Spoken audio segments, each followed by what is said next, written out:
What's going on, YouTube? This is SG1 Sports, and you're watching our college football channel. We're going to give you a very early projected record and preview the schedule for Texas A&M for this upcoming season. Before we get to 2024, let's look back at 2023. Here was the schedule from last season for Texas A&M.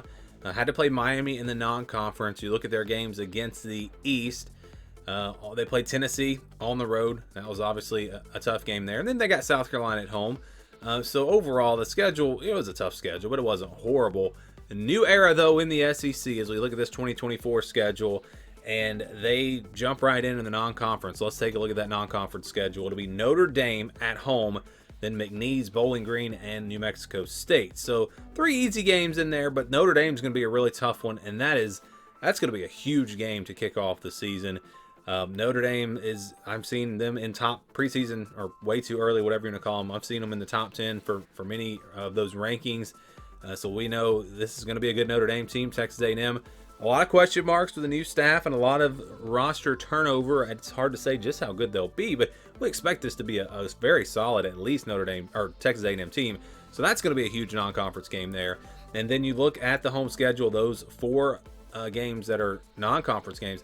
Then they get Missouri, LSU, and Texas at home. So they only get 3 true home games in the SEC, and they're all against really good teams. Missouri, LSU, and Texas all probably going to be top 15 teams.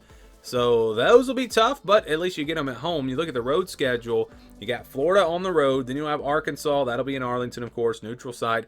I may be wrong on this, but I think I heard somewhere that after this year, that's going to go to home and away. You guys can correct me if that's wrong down in the comments, but I think that's what I had heard there for that. So this will be the last. If that's true, this will be the last time they play in Arlington. They'll play Mississippi State the next or Mississippi State on the road, South Carolina on the road, and Auburn on the road. So you look at this schedule, this road schedule, and these are all games that Texas A&M's got a shot in. I mean, I know playing away from home it's tough, but I think right now I'd say they're going to be better than all 5 of these teams. So that means if you win these 5 games and you can pull off some upsets at home, watch out for Texas A&M. Could be a sneaky team this year. Let's go to the schedule here. Notre Dame, that's the first one again on August the 31st. Then they'll play McNeese on September 7th. Then it's on the road at Florida September 14th. You know, they're going to be a better team than Florida, yeah, but that's a tough place to play. And, you know, those 5 games I showed you, I would be surprised if they won all of them just because it's tough to win on the road in the SEC. But there's Bowling Green on the 21st, then Arkansas in Arlington, and Missouri on October 15th. So they will play 6 games before they get their first bye week. That's kind of a late first bye week because all the teams get 2, of course, this year. But Missouri on the 5th, then that bye week, then on the road at Mississippi State on the 19th, back home for LSU on the 26th. Then they'll go on the road to play South Carolina on November the 2nd, home for New Mexico State, and then it will be on the road at Auburn on the 23rd. And by the way, their second bye week is between South Carolina and New Mexico State.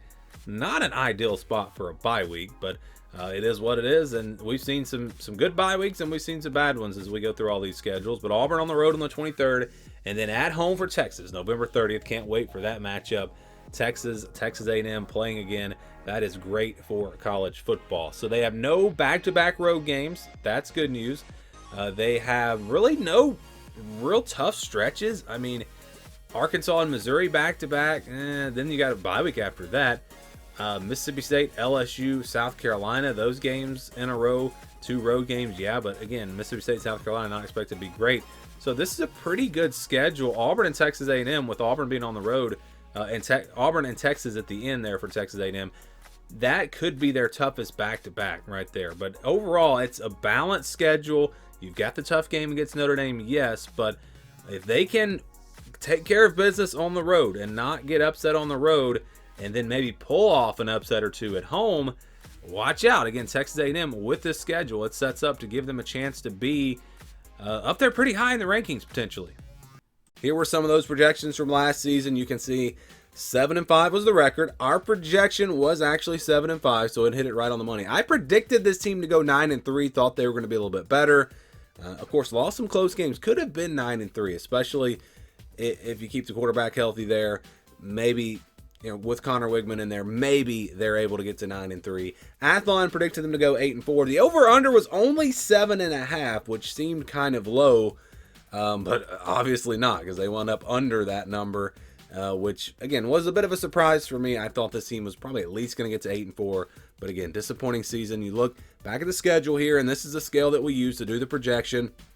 If it's under 20 over 80, those are pretty much guaranteed wins or losses. 20 to 29, 71 to 80, those are games where I think the spread will be clearly double digits. 30, 39, 61 to 70 games where I think the spread will be more like a touchdown, 6, 7, 8 points. And then then the 40 to 60, those are games where I think really it could go either way. Those are your 50-50 games that could go either way. Spread should be less than 6 or 7 points in those games. So we'll start with the easier wins for Texas A&M. I think you have 3 of those: McNeese, Bowling Green, and New Mexico State. They should be huge favorites on all 3 of these games. Really, games shouldn't be close at all, so they should roll. I know New Mexico State beat Auburn last year, but I don't think it's going to be the same New Mexico State team this year. And so, yeah, I still think that's pretty much, it might be a little bit lower than the other 2, but I still think it's definitely in the green zone here. And then we've got Arkansas in the purple. So I think that's I think they'll be favored by about a touchdown. It's kind of hard to figure out where to put this because the formula that I use, it goes with home and away. I don't really have anything for a neutral side. So if this game was at Arkansas, for example, it would be a 50-50 game. But because it's neutral site game, we're going to call it, more like a home game for Texas A&M. Again, neutral site game. And then I think you've got one game where I think there'll be a clear underdog. And really, that's the only game. That's Texas. Texas is considered a top-tier team. Texas A&M, for me, is like a Tier 3 team. I know it's at home. I know it's a rivalry. But still, Texas should be favored by about a touchdown in that game. And that leaves the rest of the schedule here. The rest of the schedule, it's all 50-50 games. And it's weird how it works out for Texas A&M because they play a lot of the games where they should be the better team. They play those games on the road. And the games where the opponent's probably the better team, they play those games at home. And that's why you have so many 50-50 games. So, I think Notre Dame's going to be a better team than Texas A&M. I think Missouri and LSU are going to be better teams than Texas A&M. I think Texas A&M is going to be better than Florida, better than Mississippi State, better than South Carolina, probably better than Auburn. But all those games are on the road. So it kind of comes out crazy here because, again, the games where I think they're the better team, well, they have to play those on the road, which makes them tougher. And the games where I think they're not the better team, they get those games at home. So it gives them a better chance to win those games.